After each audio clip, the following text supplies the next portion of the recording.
Check one, check two. So we are back tonight for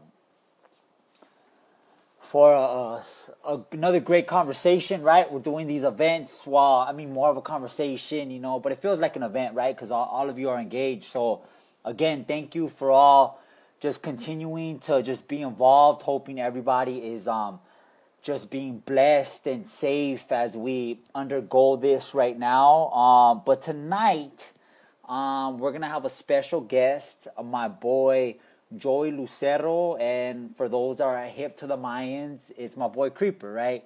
So Joey has been on the show since the beginning of it. But for those that don't know, like me and Joey go way back. I mean, since I got out of prison and when I started at Homeboy. So it's been like 12 years. So he's going to be jumping on tonight, and tonight's event is about just the give back, right? The give back, and it's short, but like it's a broad thing that we're going to be getting into tonight. So just thank everybody for continuing to stay involved. So let's see where Joey's at so we can get rocking and rolling. Let's see. Right. Give me a quick sec. There we are. All right. And then, but yeah, there you are. What's up, my brother? How are you? I'm good, bro. I'm good. How you doing over there? Oh, man. Blessed, bro. Blessed, man. Yeah, excited for this, man. It's good to see you. This is our first little chop up, bro. I'm loving it. I know, bro. I haven't seen you like in forever. Since last year. I know. How's the baby? How the babies? Good, bro. Good, bro. Everybody, you know, just homeschooling, you know, the whole get down. Dog, I did the homeschooling something else, right? It takes a lot, bro. It takes a lot. Yeah, bro. I think this is really like defining like men and fathers, right? Husbands, fathers. Like it's a whole different level, right? Because most of the time, I think it's easy to just give up your kids to a system, yeah. right? And the system be responsible, right? But now, like, the system and everything is upon us. So it's just, you know, it's a blessing in disguise sometimes, but it's definitely a transition. Yeah, definitely. The homeschooling, just from the shift of keeping them out of the fear aspect and just into school, but then as a parent, it's turning off, you know what I mean, the not being able to work right now, just having to stay home and just actually embrace being the teacher and being able to get the message across. Man, I give it up to the teachers, man. It's a humbling experience. You know what I mean? Yeah. Homeschooling, bro. It really is. I got a 5-year-old and 11-year-old that I'm homeschooling, so it's pre-K and then 6th grade. You know what I'm saying? So yeah, it's dope, but you got to give them both like the same attention because they'll demand it. Like, hey, pops, I need help with this. Hey, pop, I need help with, you know what I mean? So it's humbling. It's beautiful. It makes me want to cry right now because I love it, bro. I love it. Nah. You know, bro, I'm always inspired by you since the day we met, bro. You know, way back when, you know, and the father and the man that you are. But here we go. We're going to get into it, bro. Tonight is about the give back, right? And what I love about what I present to the brothers, right, or whoever's on this, you know, like I wanted to know like what's driving you, right? And so the give back kind of came out, right? But for me, the give back was very deep, Joe, because like me and you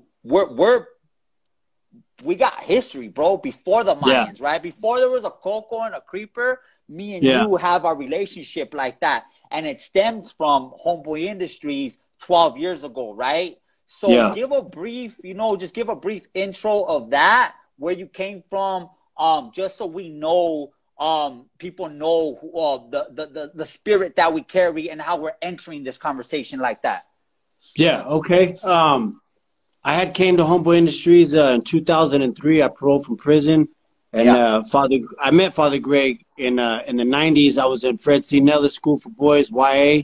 And I remember I was baptized Catholic as a kid, but then I rebelled and I didn't really care. I knew I had my own relationship with God, right? And I remember asking the homie, he was Chunky from Rivera, saying, hey, you guys, all the homies go to this one church to see this one priest. Who is he? And he tells me it was the priest from East Los. And he's like a homie. I was like, this is when G had brown hair, bro. He didn't Right, have right, gray. right. So I was like, you know, I'm from San Diego, so I was like, I want to Right. meet this guy.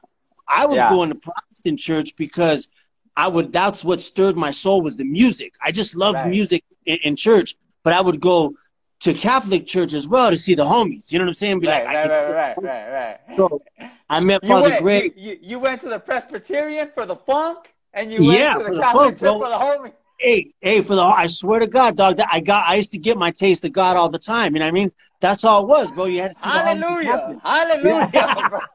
Big time, bro, big time. Yeah. So that was my first introduction to Pops, right? And then Right. you go to 2001 to the bombings. He came to the hole and he came to visit us. And he sees me and we're behind the peripheral and he's just like, Right.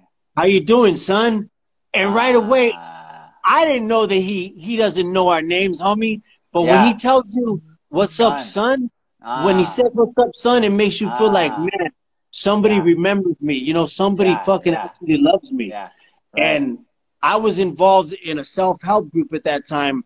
And it was just really engaged in learning about who I was, my character defects, the things that drove me, the lifestyle addiction, like the shit that controlled me as a homie, and why I was willing to die for it and spend the rest of my life in prison for it. Why wasn't I raised to be a father and to die for my children the way I feel now? But back then I was stuck living blinded. It is. So Father G, and he offered me a job when I came home. You know what I mean? I was coming home. I came home April 8, 2003. So to fast forward to that, I became the office manager. You know what I mean? And then that was at 1916 East First Street, the old office. Then we did the new office, and that's where you and I met. Yeah. And so I was just coming home, right? I had just paroled from Lancaster. I think I just paroled from Lancaster, and that was my last bid.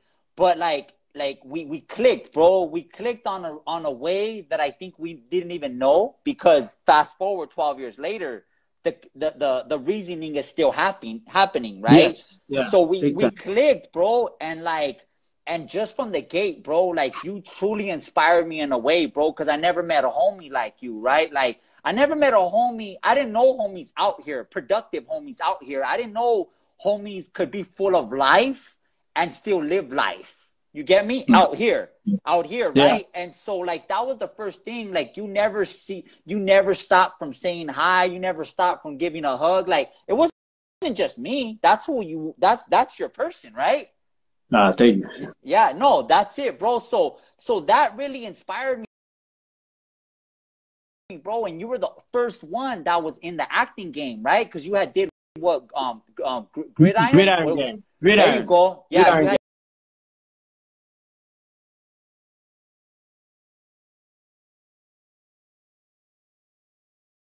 Yeah. You had did Gridiron Gang,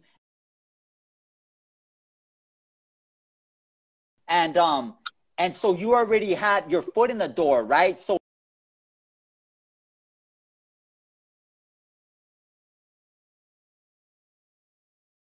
to speak, and you were kind of leading the pack of Homeboy Industries for the whole acting game, right? Yeah. It was more. I had did Gridiron Gang, and then so many more people would always ask me, "How do I get into it? How do I get into it?" Right. And I remember saying like there was no rhyme or reason. But then I fucking found out about central casting from one of the background guys. That's right. I ended up talking to one of the guys at central casting. I forget his name. He told me, "Hey, if you can bring me whoever you can bring," I was like, "I'll bring you the real deal, bro. There's no faking the fun. You ain't got to put no ink on these dudes. These dudes are from the street and they're looking for a better life." He was like, "Bring it." I was bringing van loads, and I remember you were doing hip hop with Charlie Rocampos. Right. You were releasing shit. You were releasing shit like crazy, and you were blasting. And I talked to you and the little homie from Maravilla, and I remember. And we would chop it up, and then we went to fucking central casting, and we got the headshots, and then you ended up taking off, and you booked a role on fucking What was it? The Right. cop show. Southland. Fuck yeah. Southland. Hell yeah. I kind of, when you left, I picked up where you left off at. I think, Okay. right? So you were the first incarnation of leading homies and like really understanding the acting. And when you left, I was like the only one left, bro. But I remember there's a specific moment you took me to my first table read. Yeah, I remember Took me that. to my first table read, and I was nervous. I was scared shitless that day, bro, because like, and you gave me the confidence, bro. That's why. That's the give back, homie. Because what people don't understand, like, you didn't have to give us anything, homie. You didn't have to give us an extra hug. You didn't have to take us to central casting. All you had to do is be your true self at homeboys, right? But there is a give back, homie, that is something that's in your spirit, bro. So I thought it was only right that we talk about that. So I remember that specifically, bro, and like it's deep as fuck, bro, because like for you passed on that thing that G gave you, right? You passed on the acknowledgement, bro. And like even though I was scared shitless, you gave me the confidence to sit my ass in that table read and to deliver my line. Right? I remember that the conversation we had walking up, and I was like, "You're it, bro. You are the one. Like you had it. You had passion, homie. You had passion to fucking. You wanted more in life. Even as a baker, you knew you were like, this shit ain't. I'm not staying here. I'm gonna bring something back. Even then, you said, when I make it, I'm gonna bring something back. So when we did that, you were the only one taking it serious. And I was like, man, I got to bring Richard with this because I was new to it too. But I didn't want to hold that because it's not for me. It's for us. It's for everybody. Like what we have at Homeboys, people don't realize what we have at Homeboys, man, it was the closest thing that I could get to family after walking away from that life. It was fucking beautiful. And then to have you in the same position, striving to become the next best thing actor, I was like, fuck yeah, and he's a homie. Let's go, bro. And that day it was Omari Hardwick. It was fucking Mo McRae. There was some fucking there were some hitters. Bro. There were some hitters right there. It was a good one. It was something that it was a movie that Mo McRae wrote. Okay, look it. I'm gonna get to these questions, right? But what I'm tripping on right now, like, can you articulate what gave you that spirit of the give back? Oh man, I think, man, like as a little boy, I just wanted to be a part of something, right? Like I always wanted just to be friends and just to, I don't know, man, just to be a part of people and always to give back. Like even as shitty as life was growing up, right? My grandma and my mom always instilled that love, even though it got lost in the mission, right? Right. But I think that's where it started from. Not having shit and always wanting to be somebody else, and then finally finding, after leaving the neighborhood where it was real love, but there was a lot of destruction and poison, even though that love was real, this was a new love.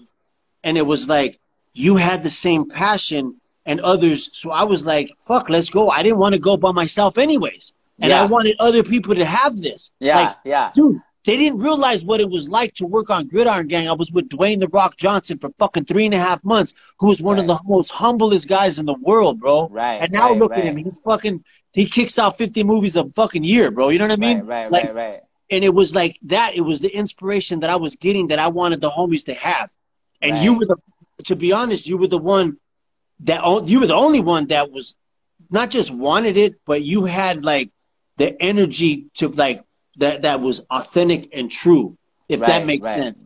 And so you made it easy for me to do it with you, bro, because you had this. It was like the energy together. It was like Voltron, homeboy. We became the one thing. We weren't split apart, cats. We became one. We became that fucking robot. You know what I'm saying? Right. And I think that's the beauty of it, though, too, right? Like barrio children, homies that have been institutionalized and really know that brotherhood. It's cool to rock out on your own, right? If you're having a good time, but it's even better when you got a homie with you. Oh man, like nothing else, bro. Like nothing else, bro. Remember the audition for this for Mayans. For Mayans. And I see you came back because you left your wallet. Yeah, I left my wallet that day. And you drove back, and it was the first time I had seen you in like 2 years. I was like, "What's up?" And then I was like, "Fuck yeah!" And then I figured out what it was ensemble and how many characters. And I remember saying, "Damn, homie, if me and Rich were on the same fucking show, what that would show to the world as far as change as possible." Like, and the next thing you know, bro, we're on we're at the in Santa Clarita, fucking doing our fucking dress outs, bro. I never forget that. It became so surreal, bro. It was dope. Thank you, bro. Thank you. So look, man, we got people engaged. We got people asking questions, right? And that's what I love about this, right? Like, this isn't for me. Like, it's just not me and you just exchanging like that. People are engaged. So I'm going to go ahead and get into the questions for me and you, and we'll just continue. So this is from Alejandra, right? It's like, the give back question. Now that you've made it, do you ever feel alienated from your community? And although your intentions are pure and genuine, do people ever question you or feel uneasy about the support or contribution? So feeling alienated. What are your thoughts? Go ahead. I'll let you answer that one. I mean, I think that there is a feeling, right? When you like leave the hood to do your thing, right? Because like brothers that you've known for so long, like this is foreign to them. And it's not that they're hating on it, right? It's that they don't know how to understand it. So I think that there is challenges. For sure, I've had challenges, right? But I think for me and Joe, like we went to the maximum limits, right? Like a lot of people want to talk, but people like us, we went to the furthest, right? We put our lives on the line for this illusion that we thought was real. So at the end of it, nobody could question me. I fought a 35-year life sentence for this, right? Like we were about it in that way, not glamorizing it, bro. I'm just speaking the facts. So by the time I got out, nobody could tell me nothing, right? Like I knew that if I continued, I was gonna die in prison or die on the streets. And that's not what I wanted for me and my children. So there was opposition, but I was set in my ways, so to speak, that I wasn't going to let that opposition interfere with what I knew was the greater me. Yeah. Yeah. I have I've been hit with opposition from all over, and I knew when I made the change that it was going to happen, because anytime you give me 1 second, sorry about that. He's over here, his phone's blowing up. Bro, I set this interview with you like a week ago. Go ahead. Sorry about that. So with that, oh my goodness, this is my daughter's calling. Give me 1 second, brother. No, all good. All good. So back to the opposition. So when we change, right? Like when the homies would change, when I was still banging, I would be like, that's a fucking bitch. Like this shit is till I die, homeboy. You know what I'm saying? Yeah. I'm either going to be six. Like because I was in this mentality. If you weren't thinking the same, if you weren't one mind, one accord with me, then you were the opposition. That was the bottom line, right? So I understood that when I fucking left it for a better life, that people were going to hate, right? But I had the tools that they didn't have, that I didn't have before. And that was, one was humility and believing in myself for once, and being able to walk on my own too, and believing in that picture in the future and actually chasing it. And I knew in my heart that I was going to come back and I was going to put that ladder down. I don't fucking pull that ladder up, bro. I leave that ladder down for them to climb up. You know what I'm saying? Because I'm no different, and I don't deserve this more than nobody else. But I do deserve this just like you do, because we've worked hard for it. You know what I'm saying? And it hurts. It hurts when people that know you and they see what you've accomplished. Man, I want to help them, but the insecurities, they run high. So what does it do? That they shut down and they talk bad. And so be it. You know what I'm saying? And that's the sad part. You know what I'm saying? But that's insecurities that we all have. But I don't hate them for it. You know what I'm saying? Because I'm still there for it. Does that make sense? Yeah, no. Thank you, bro. Thank you for that. That's a real one right there. Okay, so this is from First Lady Ways. How do you get over being angry at somebody for bailing on you? I would really love to hear your advice because I'm really struggling with it. So how do you get over, yeah, someone just leaving you, just leaving you behind? Have you ever faced that, or has that ever been anything that you've ever dealt with? Yeah, well, I mean, going to prison and, you put yourself in jail. Every time I would put myself in jail, I didn't know how to respect women. So I'll put that as I used to think that you go to jail, when you come home, you had to sleep with as many women as you could, right? But when I tapped into that, the insecurity is I didn't want to be hurt. I didn't want to be abandoned. I've been abandoned since I was a little boy. And that was the truth behind it. It wasn't, I put on that bravado where if I look good on the outside, you'll never know what I feel on the inside. You know what I mean? And I lived that for so long, bro. I had to work out. I had to have the six pack. I had to have the brocha. I had, you know what I mean? Like, Right. Because that was our stilo and that's the way we did it. But yeah, bro, I left the mother of my kids, and she was a great woman. I left her to raise my son while I was in prison. Right. I abandoned her, and that was the opposite of what I was used to. I was the one that was playing, and then I got left, and I was alone, and it was nobody else's fault but me. Right. You know what I mean? Facing that all day. And it was my fault, bro. And that hurts, but no man wants to let the world know that, hey, give me a hug. I feel bad. Right. My old lady left me. No. You fucking lash out, you get down in the fucking shit. Who's ready? Raise your hand, whatever the case may be that you're doing, and you just wanna lash out. Right. Resentment and anger and that, because it's all insecurity and fear, and then I just lashed out physically, bro. Right. You know what I mean? Right. No, and I think for sure, like especially for us, right? Because we relate from the prison aspect. And I think that everybody leaves you, right? I remember there used to be like life for homies. They'll be like, yeah, you might have a girl. Your family might be around for 2 years. They might be around for 3 years. But come 5 years, come 8 years, come 10 years, right? Like everybody's gone, right? Everybody's gone. And it's a reality that you have to deal with. And that's something as men that were boys, we were institutionalized as young children. So we had to understand that. And I think that it's nobody's fault, right? Like life continues. That's just what it is. Yeah. And I think we had to really understand that in a real way at being in prison.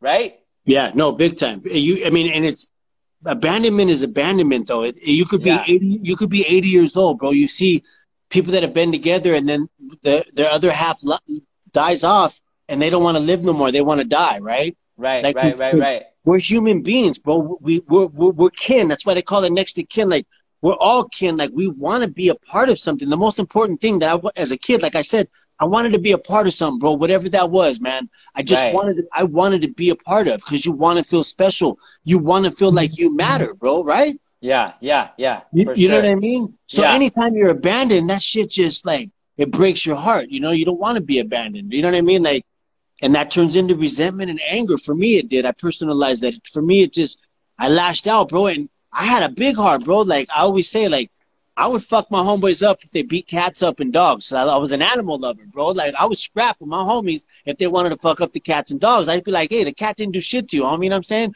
Do something to me, fool. Like stupid shit like that. But it was because animals are unconditional love. The dog will lick your face no matter what you do. That cat will purr. Like it doesn't matter. Like, and that was the only thing that I had known, like unconditional love. And it's weird to say, but it's the truth. It's crazy. So abandonment sucks, because abandonment was probably my biggest character defect that I hadn't answered and didn't heal for a long time. Right. Nah, that's dope, bro. All right, so we're gonna keep it rocking. Miss Sunshine, if you guys could give back to somebody who's impacted your life, who would it be and why? I mean, it's Father G. Yeah, I mean, it's Father Greg. Right? Yeah, there's no question. No question. I mean, if it wasn't for Father G and from him holding that space of homeboys, then I wouldn't be where I'm at today. Like that's just the bottom line. And like I feel so blessed, bro. Like being able to come home to Los Angeles, right? Because our whole nation is suffering. Our whole nation big cities have gangs and drugs and broken communities, right? But Los Angeles has this beacon of hope, as we say, and it's Father G and Homeboy Industries. So if I could give him just a speck of what he gave me, I mean, he would be the one.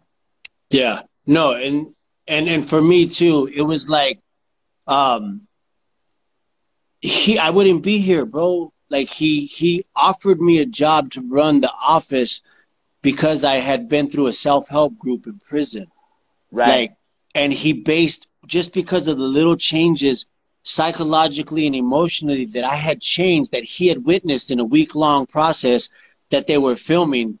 Like he was like, son, I want you to come out and bring this curriculum with you and bring this to the homies. You know what I mean? And I was like, somebody wants me? Like, who? Like, you want me? Like, right. Like I get shy from that. Nobody wants me. I'm the fucking one that you lock up and say that's the one that did it. Not right, you want right, me to help. Right, like, right. You want me to bring my knowledge, and I owe my life to Father Greg. Like everything that I have now, I'm able to pay for, you know, just life, just to be free, bro, to have this career. Look at the career we got, bro. You know what I mean? We have a beautiful life. And I think that's why me and you, Joe, like, I haven't got a paycheck from Homeboys like in 9 years. Like I've been working as an actor for 9 years. But regardless, bro, like I'm at Homeboys, right? Because it's I mean, of course I'm gonna be there and give myself and be able to help out and pass that along, because if it wasn't for the organization, I wouldn't be here. And so like I'll be crossing Homeboys and I'll see you right there, right? That's the beauty of it. No, definitely. And I still my thing, because Father Greg found to be a keynote speaker, and he asked me, said I had the gift for gab, and I figured, and I found that, and that's what I love to do, bro. And then especially being in Hollywood, you get this pedestal. For some reason they think that we're fucking smart or some shit. You know what I'm saying? Like right. For whatever reason, but it's a blessing to have that pedestal, to get that attention from the people that I wouldn't normally meet, and able to hopefully say, hey, this is what I do, this is what I've been through, and this is who I am now. If you know anybody, or anybody that you know lived my life and wants to get out, like, I'm an avenue now. Please use me, no matter what. Please use me as an avenue so I can help out. Whatever the fuck that may be, it's out of my hands. You know what I'm saying? It's in God's hands. But I believe that's why I'm able to grace, you know, the TV screen and the big screen. You know what I mean? Right. I believe, and I'm so, Richard, I'm so grateful that I have this humility and this gratefulness, because it keeps me whole, bro. Like I get fucking happy, bro. Like, I'm missing you guys right now, bro. I'm missing you guys. I know people have lost lives, and I'm not taking that away. You know, this pandemic is serious, and may the ones that have lost lives, you know, my condolences to you. You know, on a lighter note, I miss my brothers, you know, in the Mayans. It's our 3rd season. I miss you guys. You know what I'm saying? Like, we have a certain camaraderie. You know what I mean? And that's, you know what I mean? That's part of what you and I do by giving back. Because how many people have we been able to be blessed to bring onto the show, bro? Countless, bro. Countless, yeah. Like, that's, I mean, last season we had there was Homeboys from we had Industries. The whole office, bro. The whole world was there, dog. The whole world was there, homie. Nah, bro. No, you're right on. Look at, so I'm gonna continue. This is from. So have you ever received contact from a fan expressing an impact you had on their life? And if yes, how do you feel about it? This is from Ixon Link. Have you ever received contact from a fan expressing the impact you had on their life? Go ahead. It's been amazing. You know, I do this daily. This change is possible one day at a time. Like, I've found love with social media in the sense of when I struggle, because I struggle every day, bro. Every single day I struggle with something that's in my mind that I got to get it out, whether it's called my sponsor, because I'm open with being in AA. That's my thing. You know what I mean? Yeah. So like when I go through things, if I hold it in, Richard, that's when it's bad, bro. That's the bad shit. Social media gives me an opportunity, bro, to post. Sometimes I'll post 100 things, because I have to release it. And I'm not even Right. knowing. In the beginning, I didn't know that other people were like receiving it like as positiveness. And I learned that, and I learned the power of it, and it humbled me, bro, because I was like, I'm doing it for me to get it out, just Right. so I can let the world know that, hey, I'm not fucking perfect, and I struggle every day, and it's been beautiful, bro, like countless times, and it's not me, bro, it's God, bro, and it's just being able to work it through, dog. It's it's humbling, bro, to be of service. Yeah, yeah. Same here, bro. I mean, it's like we get out the stories for us, right? But like, I mean, the reason why I even have this, bro, the reason why people are engaged is because, you know, they're asking for it, you know? So we continue like that. So same here, bro. I mean, and it's a beautiful thing to go out there in the world and to be like, hey, like, you know, you guys shot that last week, you know, like that, Yeah. like that episode was dope. Like what's happening. So, I mean, it's definitely a blessing that I could have never imagined, bro, when I said yes. Going back to the table read, right? When I said yes, like little did I know the magnitude and how my life would change how it is now. No, bro, I watched you. And when my dad died, that's when I left. My daughter was born, Brooklyn Love. And then my father had died, my daughter was born. And I went downhill, bro. I became, I suppressed my dad dying. And I was drinking fucking And that daily, was homie. after Homeboys, right? Yeah, that was after Okay. Homeboys. Okay. And I became a full-blown, like, alcoholic, bro. I was slipping into the darkness to where when I wasn't gangbanging, but if we're out there drinking, bro, we're brawling, you know. And Right, right, right. it got very dangerous, and I didn't know I was an alcoholic, bro. I was like, nah, I'm not an alcoholic, bro. You know, I Right. got 2 DUIs, homie, and then I got shot 4 times, bro. And That's this is right. after, That's right. you know, This is after Homeboys. Yeah. this is after I've already booked my first show, did my first movie. But like I wasn't ready because I was still an alcoholic. The demons were still calling me. And Look at. So what I want to connect right now, bro. It's like so people know that, right? Like you could get the help, right? You could be somewhere, but you could also slip and fall. oh, And I hell yeah, think that's what we're addressing right now. So go ahead. yes, So you no, so yes, and I fell, bro, and I fell hard, man. Father Greg told me they had to let me go. I wasn't showing up to my own auditions, bro. My agent let me go. right, Because I would just drink and then I'd wake up and I'd be like, shit, I didn't even study my lines. I'd make an excuse I can't make it to. So my agent was like, dude, you're gone. You know what I mean? And then yeah, when that was just piling on, and I didn't care about myself. And I was just like, I was a piece of shit, bro. I was just drunk every day. And then yeah. I hit rock bottom, bro. When I hit rock bottom, it was Cinco de Mayo, but the actual date was May 3rd. I say Cinco de Mayo because I like to just, have a reason to go to a meeting on Cinco de Mayo so I don't drink, right? But Right. May 3rd, that Pacquiao Mayweather fight, bro, was the last time I drank. I woke up in jail, Wow. bro. And Wow. I woke up in jail the next morning, and from that moment on, I have not had a sip, homie. And one day at a time, God willing, bro, I just have not had a sip of alcohol, bro. Yeah. And that's why I'm able to do what I'm able to do. I'm present in my father's life. My kid's life as a father. Right. I show up every day on time to set, bro. You know what I'm saying? I show up Right. every day on time to any audition, bro. I go above and beyond. And that's only because I'm sober, bro, because I'm not drunk. Bro, you would drive from San Diego to set. They don't know, bro. They don't know that. Look at guys, whoever's watching this, I've never met a man actor who has drove from San Diego to be at work on set in Los Angeles. Hell Like yeah. at a 5-6 a.m. call. We're like, bro, where did you sleep at? Bro, in my car, bro. In my car, bro. Shit. Hey, when we shot the pilot to Mayans, before you helped me get where I'm living right now, I like, did do that. bro, Yeah, yeah, hell yeah. You yeah. live right next door. I love this. This is a beautiful pad.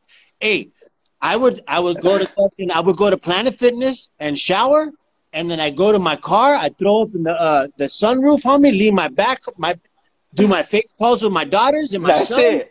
That's Bro, it. that's it. Go to sleep, wake, and I was at the Bob Hope one too, so I'd watch the airplanes land at Bob Yeah. Hope, bro, and then I'd fly. We're on the set, you know what I mean? But Bro, it was that is why that is why you have what you have, bro. That is and that's the shit. That's the shit that nobody knows about, right? yeah, they Like, don't know bro, about it. homie, it wasn't luck. it wasn't luck that got us where we're at. It wasn't luck that got you where you're at. It was like, it was that dedication and that work that, like, no matter what, bro, like you were there. And so, like, I commend you, bro, and just thank you for sharing that story. No, Thank man, you, bro. thank you. Yeah, yeah. Okay, so this is from Ruby DZ. Do you guys see the process? Do you guys see the process of the people you help? And does that make you guys feel proud of your journey to inspire others? Go. I mean, for sure, right? And I think we kind of wrote on that right now when, I mean, there was homeboys on Mayans, you know what I'm saying? And like, they came at it like through central casting, you know, through the legit way, but to like look and then to actually see my cousin, right? Like my cousin Paulie. Yeah, like, I mean, my cousin Paulie, right? Like my cousin Paulie, we grew up since we were babies, and like the same drugs, broken home, and prison and gangs, right? So he works in the bakery at Homeboys, but when we're up and running, that's Paulie from the Mayans too, right? Yeah, so, no, hell yeah.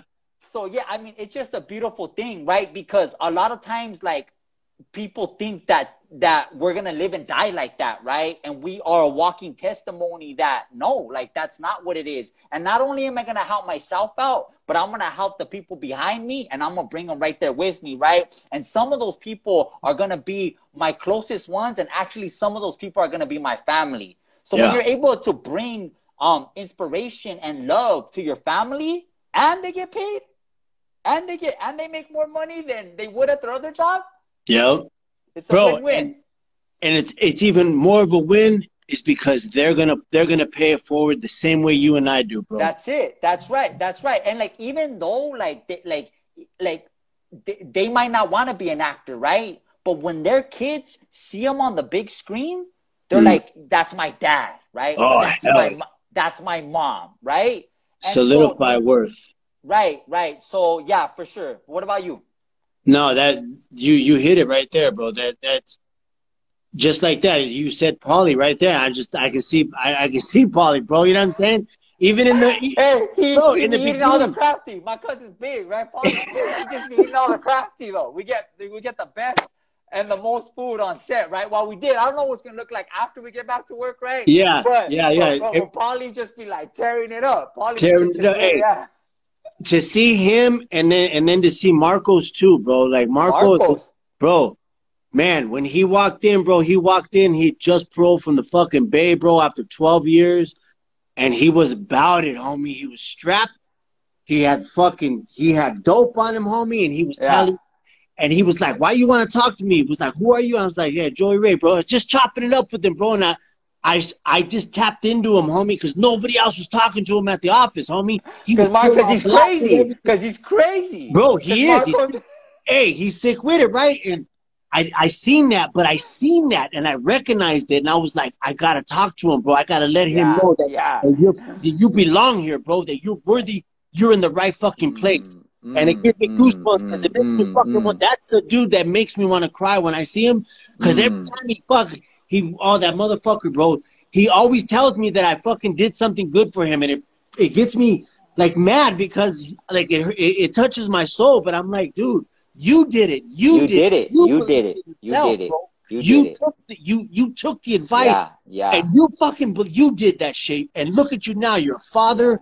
You fucking you're G's right hand man, bro. You're fucking on the mines, bro. You are somebody. Your kids fucking know you're somebody, and it's so beautiful, bro. It's so beautiful. Yeah. So beautiful. No, and it's like these things, right? Like you can't even you don't see them on a movie, right? You can't write about it, right? Like our life experiences is something that transcends in a spiritual way. That's the only way that I could say it, but. No, right on, bro. I mean, thank you for that.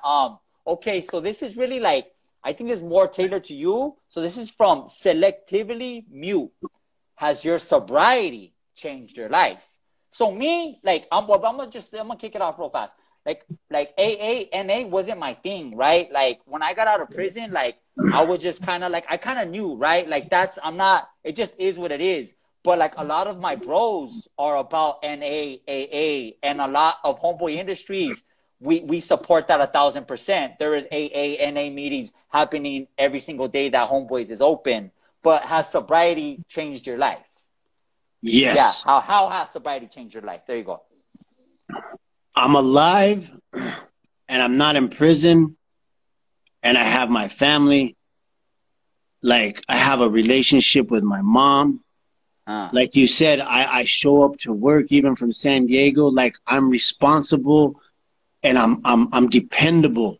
You know what I mean? Like, you contacted me, you gave me a time, and I said, hell yeah, I'll be there. Look, I showed up on time. You know what I mean? Like, I'm fucking dependable today, bro.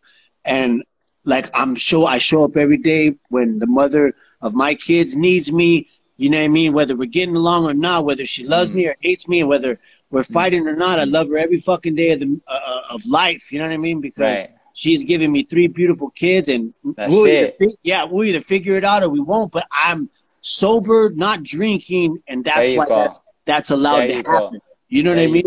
There you go. Yeah, and it's not. And like you said, like NA, it's not for everybody. So be it. You know what I mean? Like, I know I got family that they can drink and they're cool. Me, I drink. I break out in cups. I break out in cups, dog. I'm allergic. Right. You know what I mean? Yeah, so, and like for me, I haven't drank. Like, I don't even know, right? Like, it's been years, but I don't drink because for my own personal reasons. Like, I believe that it tricks me, right? You know, like, I'll do things that I wouldn't if I was sober, right? And it doesn't help. For me, drinking doesn't help, but that's like, I don't push that upon anybody. If it works for you, do you. It's cool, right? Yeah. That's my thing, you know, I choose to be as pure as possible in order for I could do my art and my creativity and my spiritual connection as profound as possible. So, but thank you though, bro. I knew that you were going to dig that question, so I had to pull it for you. Okay, so this is the last one, right? So this is from Haley PH Studio. Do you ever feel weighed down by the preconceived notion that you should be giving back? Is there a line? Do you think that there is a point that you should stop, sit back, and maybe ask, am I giving too much of myself or my energy to this project? That's a good one, bro. I mean, yeah, go ahead. Go ahead. No, go ahead. No, I mean, it's a fine line, right? And I think that when you see me and Joe and the passion that we bring, especially to trying to honor G and Homeboys, right? It comes from a deep part of us. Because, like, a lot of our friends, like, bro, like, when you help me out, like, the rest of the homies that were in that circle that you talked about, they got life in prison, and some of them died, right? Yeah. So that shit is like, it hits home in a deep way. And I think for me, bro, and you probably have your own feeling about it, but like, I felt like, why me, God? Like, why me, Joe? Like, why did I make it, right? Like, why didn't I get life in prison, right? Like, why didn't I get shot dead on the streets, right? Like, you ask that, and people will be like, oh, well, God had a different plan. And you're like, okay, I hear that. But when you seen trauma and when you seen violence and when you seen death and people getting life, it's kind of hard to just like take it, right? And I remember just like roaring, bro, like just going and like seeing all these blessings. And I wanted to give my family, I wanted to save my family, bro. I thought that I could save my family. But what I've come to terms with is that I can't save anybody. You have to save yourself, right? But I could help you. I could point you to the right direction, Joe. But it's up to you to do the footwork. It's up to you to do that work, right? So I've had to learn a balance, because when I'm unbalanced, I lose my mind, right? When I'm unbalanced, myself and my family could suffer. So definitely, I think that there is a line for me, and I try to respect that line. But yeah, so that's my take on it. No, and I agree with you 1,000%, because if we are unbalanced, bro, that's exactly what you're gonna get. You're gonna get, you know what I mean, probably the angry part, or the short reaction, which is never good, because there's no thought process to it. It's just ingrained in us to react a certain way. For you and I, that's what we were raised on. That's what kept us alive for so many years. Staying aware and fucking our reaction to your action was dictated with fear and violence most of the time, right? Right. I mean, now I have to stay balanced. More importantly, for me, and that was hard because I had to be, as my sponsor told me, it's okay to be selfish with your recovery. And I was like, I want to, as soon as I learned it, I want to give it away to somebody else. No, you have to own your shit because it's so important that you stay balanced because you're going to be pulled in all these directions. Even now I'm getting this little bit of, oh, people know me. Oh, shit. Like, I have to really be balanced. You got to check yourself. Big time, because I don't want the reaction to be emotionally drawn. I want it to be pure and proper. You know what I'm saying? Right. But giving back is so beautiful, but it can drain you. Look at like how many times we try to tell Pops, stay home, you travel. That's why I did the keynotes. Send me, Pop, you stay back at the office, relax. You know what I mean? I'm so happy in the sense of this pandemic. Pop can get some rest, bro. You know what I mean? So well-deserved rest that man is. He's been on the road. He's 365 days a year. He's on the road 280 of them. You know what I mean? Yeah. He's got LCC. He's in remission of bone cancer. You know what I mean? Like right. And that's huge. And that's we have to stay balanced. You said it. You hit the nail on the head, bro. If you're unbalanced, you're not good to anybody. Not even to your family. You know, and that's what I love about our relationship, Joe. And like, because when we're in the thick of it, right? When we're on set and we're filming 14-hour days and it's 105 degrees, right? Like, and like we start flopping out. And I remember a key, like I forget, it was hot, bro. It was hot, right? And I seen you thrown off. I remember and like it was all bad, right? I was heated. You were mad. You were mad, and I was like, Joe, like. Let's just talk about it. You be your own judge, right? Yeah, and you and Rocco. Me and Rocco pulled you to the side, and you took it. You didn't have to, but because we love you, bro. You know what I'm saying? Like, and we know the beautiful thing with having brothers that know you is that I know when you're on that, and I know when you're not on that, right? Yeah. And we just we want everybody to be on their most on that upscale, right? But you took it, bro. We seen you off balance, and you took it, and vice versa. Like there's some days when I'm off my shit, and you're able to speak to me, and I hear you. So thank you. No, thank you. And that was a big moment, bro. That was swole boy moment, bro. You know what I mean? That was a big moment because I didn't see it because I was trying to deal with the outer life and then turn it off when it's action, and then tap into creeper, and I was dealing with my own shit. And I was completely lost in it, and you both called me on it. But the bigger thing, to tap back in, do we want to be a part of something? We want to be wanted. Right. I felt wanted, bro. You guys made me felt loved, and you nourished me with that, homeboy. And that made me fucking want to just hug you back. And that's why, rather than resist what you guys offered me, I fucking embraced it. I embraced it fully. You know what I'm saying? Because delivery is everything, bro. The way you and Rocco delivered it, it was just like, give it to me. And it was like, damn. And I remember that, bro. And it was just uphill from there, bro. Downhill. Yeah. It was beautiful. I remember that shit. That was a tough day. And it was like 110. Yeah, fuck yeah. Beautiful, bro, beautiful. And I want to thank the fans. There's a couple birthday people out there too, right? So I just want to give a shout out to them. I don't see their birthday shout outs, but whoever's birthday it is, happy birthday. And just thanking the fans, bro, because it's not me and you, it's them that want this. So thank you for being able, right? You have a family, bro. You have your kids, right? And so you set this time for not just us, but for the gente. So just thank you, Joe. And if you want to leave us with anything, any last words before we wrap it up. I just want to say I love you, bro. I'm beyond proud of you, bro.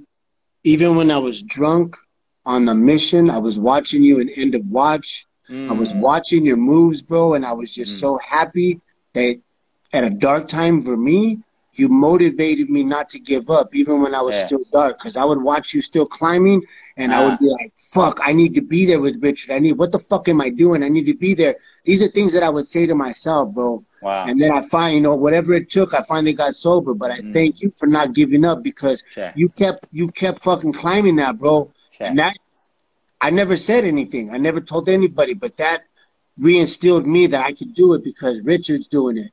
And that's my boy, and he comes from the same place as me.